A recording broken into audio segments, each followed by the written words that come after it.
देखिए, हमारा संबंध तो ऐसा है कि हम दिवाली और ईद एक साथ मिलकर मनाते हैं। हम लोगों का संबंध तो ऐसा है कि हम हर एक त्योहार, हर एक पर्व को एक साथ मिलकर मनाते हैं। कभी हमने ये देश में सोचा जो अभी दौर इंडिया में चल रहा है, जी जी, तो जो हम लोगों का पुराना वक्त था, जो एक मिलन का था, प्यार का था, और सबका जो है ना एक दोस्ती का था जी और हिंदू मुस्लिम एक जगह बैठ कर खाना खाते थे, किसी में कोई भेदभाव नहीं जी, तो वो दौर हम लोग को फिर से देखने को मिलेगा या नहीं मिलेगा, और कब तक देखने को मिलेगा, अगर मिलेगा तो। एक चीज बताता हूँ कि वो दौर जो है, वो दौर ये समझ लीजिए कि जैसे एक पल के लिए रात होती है ना, लेकिन सूरज जो है वो सुबह उदय होता है, तो वो सबको ये दिखाता है कि उजाला जो है वो बांटने से कम नहीं होता है। तो इस देश के अंदर उजाला बांटने वाले बहुत सारे लोग हैं।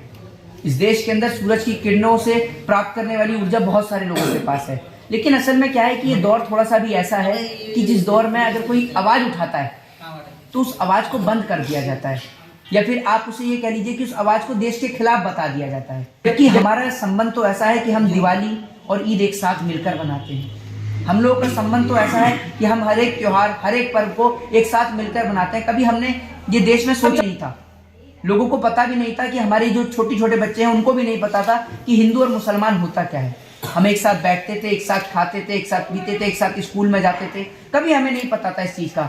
लेकिन एक वक्त ऐसा आया, एक वक्त अंग्रेजों का वक्त था, जब अंग्रेजों ने हमें आपस में लड़ाया था। वो अंग्रेजों ने हमें आपस में लड़ा दिया तो हम 250 सालों की गुलामी झेल गए। लेकिन आज अगर हम आपस में लड़ेंगे तो इससे गुलाम नहीं होंगे हम। गुलाम तो हमारा देश बिक रहा है धीरे धीरे करके। जो विदेशी कंपनियां हैं धीरे धीरे हमारे देश पे कब्जा करे जा रही हैं।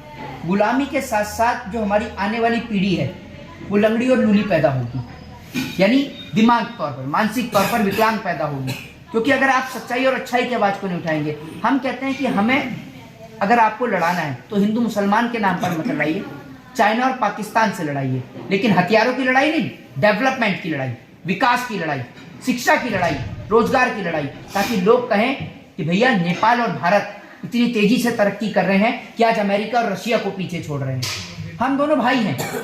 हम दोनों भाई जब एक होंगे, जैसे हमारे वतन के हम 4 भाई हैं, हिंदू, मुस्लिम, सिख और ईसाई, ऐसे हम इस देश के भी 2 भाई हैं, जो कि एक पड़ोसी मुल्क है। हम 7 भाई हैं, वैसे 7 पड़ोसी देश हैं हमारे।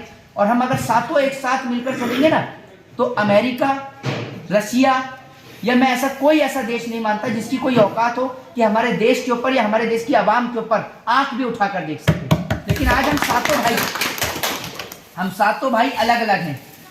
हम सातों भाई अलग अलग दिशा में बटे हुए हैं। उसके पीछे कारण यह है कि हम में एक आपसी जो नफरत है वो पैदा हो गई है। हम जब तक उस नफरत का समापन नहीं करेंगे तब तक हमारा देश तरक्की नहीं कर पाएगा। तो देश की तरक्की जब होती है जब